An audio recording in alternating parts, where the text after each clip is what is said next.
All right, so today we're diving into a topic that tends to spark some pretty strong opinions. Definitely a sensitive one. Yeah, the ethics of circumcision. And we're going to be focusing specifically on how it's viewed within Judaism. But before we get into it, just want to be clear. We're not here to tell anyone what to think. Right. We're more interested in unpacking the arguments that are being made in our source material. Give you the information, you make up your own mind. Exactly. So to kind of guide our deep dive today, we're going to be using the ideas of a philosopher named Karl Popper. Known for that paradox of tolerance idea. Exactly, the paradox of tolerance. And I know that might sound a little, like, intimidating. A bit jargony. Yeah, but it's a really interesting concept, so stick with us. It is. Basically, Popper's saying that if a society is, like, totally tolerant of everything, even intolerance. It kind of backfires. Yeah. Those intolerant voices Yeah. that can take over. It's almost counterintuitive in a way. Right. Okay, so our main source material today is an article by Clemens Linschinger, and he's a humanist writer who, he really digs deep into the ethics and the philosophy surrounding circumcision. And he's got a very strong stance on it. Oh, yeah. He's very upfront about being against non-medical circumcision of baby boys. Like, Yeah. he wants it banned. Yeah, he does not mince words. He even has this whole thought experiment in the article where he asks readers to imagine if parents were giving these, like, bizarre, totally non-religious reasons for circumcising their sons. And it'll make the baby more aerodynamic. Right, or, like, Yeah. better at attracting a mate when he's older. Attracting aliens. He uses some pretty wild examples, which I think is smart. It kind of, like, jolts you. It makes you laugh, but then you're like, oh. Exactly. Like, why is that reaction so different from when the reason's religious? And that's a big part of what Linschinger wants us to examine, right? That kind of, Yeah. like, double standard. Yeah, like, why does the exact same act suddenly become okay because it's framed as religious? So to kind of explore this further, Linschinger actually reached out to some Jewish authorities to try and get their input. Interestingly enough, he never heard back. Which, in a way, that kind of silence, I don't know, it kind of plays into Popper's whole thing. Oh, how so? Well, if you're not engaging in the conversation, Right. it's almost like you're contributing to this closed system where outside perspectives aren't really welcome. Which is like the opposite of an open society. Yeah. Okay, so getting back to the article, Linschinger turns to a key text in Judaism called the Mishneh Torah to kind of give us some context, which I gotta say, I'd never even heard of this before. A lot of people haven't. It's a fundamental text, though, when we're talking Jewish law. It was compiled by a rabbi named Maimonides way back in the 12th century, and it's like, it covers everything. Prayer, food, family life. Like a guidebook. Basically. Right. And yeah, circumcision, a big part of it. And he includes a section from the Mishneh Torah that describes the traditional circumcision ceremony in, well, it's pretty graphic detail, I'm not going to lie. Yeah, he doesn't really sugarcoat it. He doesn't, which I think is important because it gives you a real sense of what this procedure actually entails, Yeah. rather than just talking about it in this, like, abstract way. And then he circles back to the lack of response from those Jewish authorities, which is interesting. Like, he had to rely on these historical texts, which might not even reflect what's actually happening now. Right, exactly. And that's where he brings up this term hermeneutics, which, I'm going to be honest, I had to look that one up. It's a mouthful. It is. What does it mean? So basically, hermeneutics is the art of interpretation. Like, how do you understand something, especially something like a religious text that was written in a totally different time and place? So you're not just reading it at face value, you're taking into account the context. Exactly. Like, you wouldn't read a physics textbook from the 1600s and just assume everything in it is still considered true, right? Right. Things change, our understanding evolves. So is he suggesting that maybe it's time to look at circumcision through a more modern lens? I think so. He brings up how, like, other religions, Christianity, for example, have evolved their practices over time. He uses that as kind of, well, if they can do it, Why not Judaism, essentially? yeah. So it seems like he's really pushing for this, like, open conversation, right? Like, how can we balance tradition and, modern day thinking? Absolutely. And that leads us to the central conflict Linschinger keeps coming back to. Whose right is it anyway? Oof. The parents' right to religious freedom versus... The child's right to bodily autonomy. Yeah, that's a tough one. And it seems like that's what he really wants us to grapple with.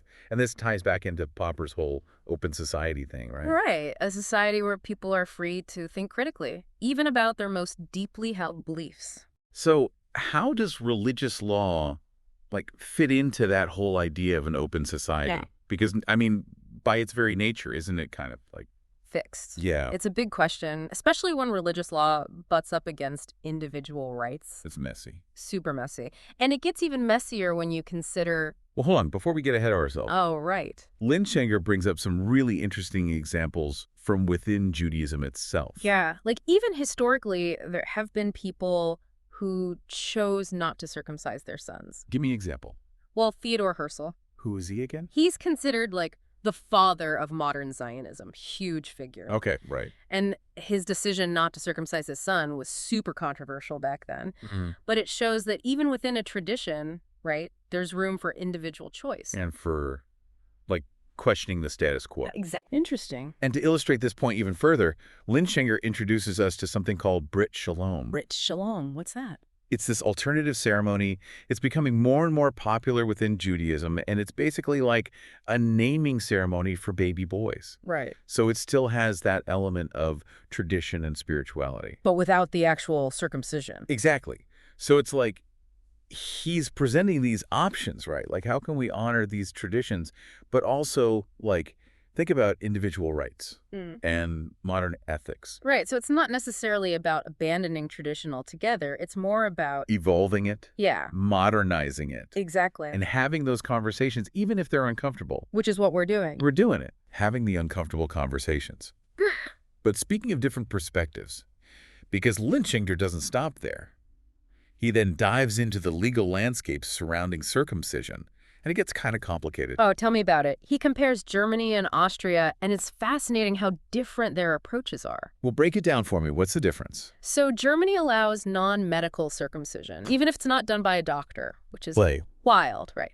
But then you've got Austria, and it's a bit murkier, right? There's no specific law about it, but back in 2012, their Ministry of Justice basically said that if a trained religious person does it, it's not a crime. So it's legal in both countries, but for totally different reasons. Exactly. How does that even work? That's what Linshanger wants us to think about. It's not just about what the law says, it's the thinking behind it, right? Like, what values led to that law being put in place? It's like one country is saying religious freedom trumps everything. Yeah. And the other one's trying to, like... Find a compromise. Yeah. A middle ground. Okay, so this brings us back to Popper's paradox of tolerance. And how that all connects to those really big questions Linshanger asks towards the end. The million-dollar questions, right? And it gets right to the heart of things. Yeah. Like, where did Popper himself actually stand on circumcision? Did he ever, like, directly address it?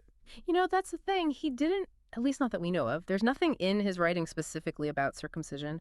Linshanger even suggests that maybe it's just because, well, Popper's background was more secular Protestant. But Popper was Jewish, right?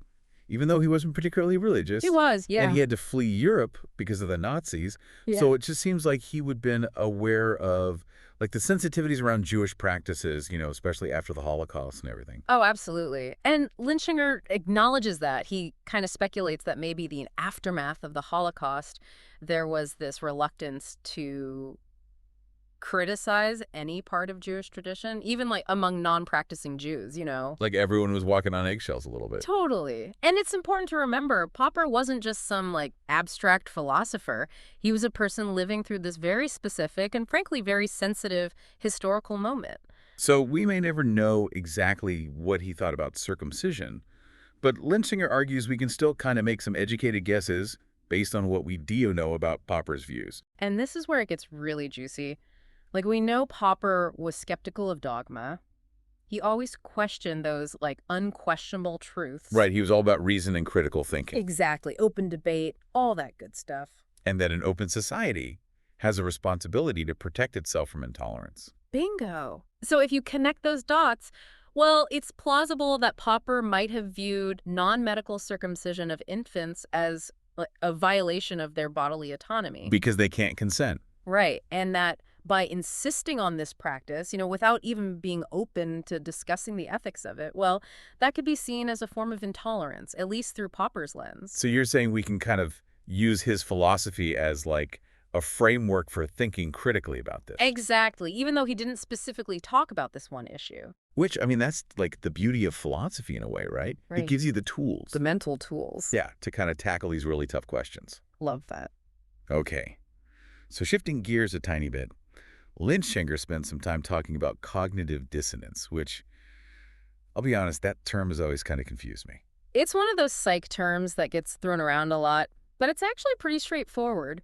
Basically, it's that icky feeling you get when you've got like two conflicting beliefs. So, like, I believe in being a vegetarian, but I also really love a good burger. Exactly. And like that discomfort, it can be a powerful motivator.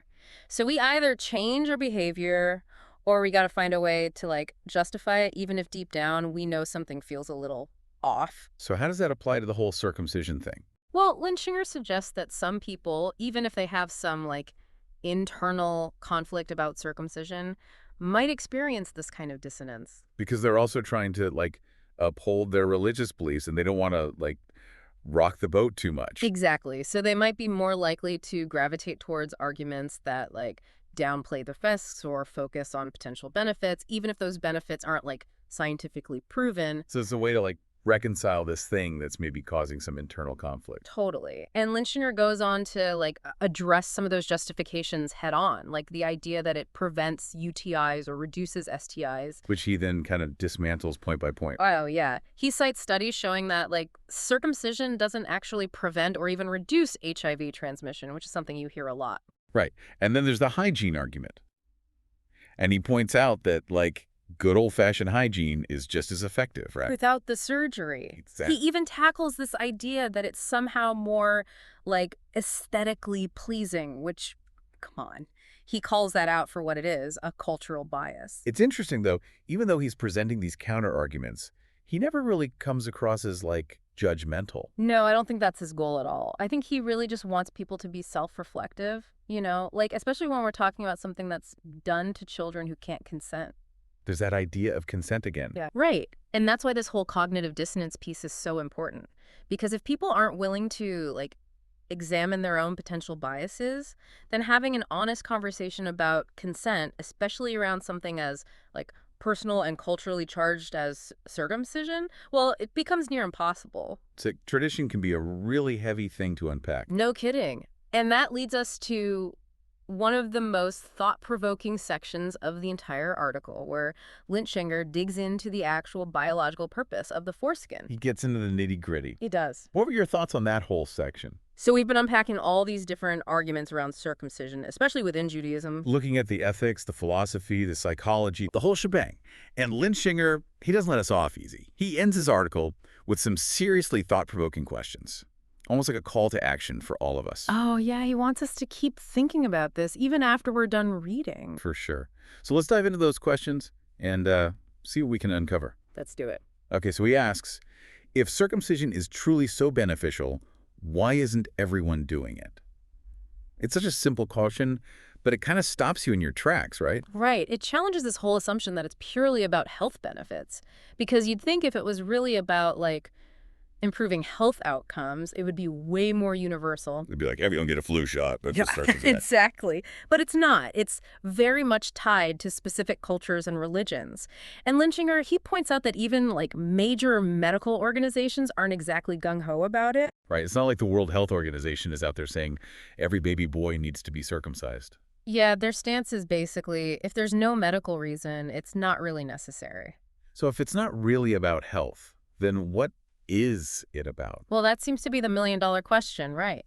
And as we've been talking about, Linschinger suggests it's probably a lot more about tradition, social pressure, this desire to fit in, to maintain the cultural or religious identity. Which, let's be real, those are powerful forces, right? Oh, incredibly powerful. But I think what he's getting at is, like, at what point do those traditions need to be examined, maybe even challenged in light of new information or like evolving values? It's like, how do we make sure those traditions are still serving us? Right. And not like causing harm? Which brings us to his next big question. And honestly, this one is a real doozy. How do we balance religious freedom with the child's right to choose? Those two things, they can feel kind of at odds with each other, right? For sure. And it's something that I think a lot of societies are wrestling with, not just in this context. Like, where's the line? Yeah, it's like, how much autonomy do we afford individuals, especially when they're young, when it comes to decisions about their own bodies, even if those decisions go against their family's beliefs or their religion? It's complicated. And I don't think there's a simple answer. Yeah, if there was, we'd probably be out of a job. Huh, probably. But I think what Linschinger is advocating for is a more child-centered approach, like Maybe it's time to shift our thinking a bit and say, a person's right to make choices about their own body, that should carry a lot of weight, even if it goes against the grain. Exactly. And it's not to say that, like, tradition is automatically bad or meaningless. Right. It's more about recognizing that our understanding of things like ethics, human rights, consent, it's all evolved over time. And maybe our practices, our traditions, they need to evolve too. So it's not about picking sides. It's more about, like, staying in that messy middle ground and having these conversations, even when they're difficult. Exactly. And like acknowledging that there are people with real experiences and feelings on all sides of this. Absolutely. Well, I think that's a good place to leave it for today. Any final thoughts for our listeners before we wrap things up? Just Lynn Schinger gave us a lot to think about, a lot to unpack. He really challenged us to examine our own beliefs, to engage with these really complex issues, and to keep the conversation going. To keep asking those tough questions. Yeah. And to remember that these aren't just, like, abstract ideas, right? They have real-world consequences for real people. So yeah, keep learning, keep talking to each other. Couldn't have said it better myself. On that note, keep diving deep, everyone. We'll see you next time.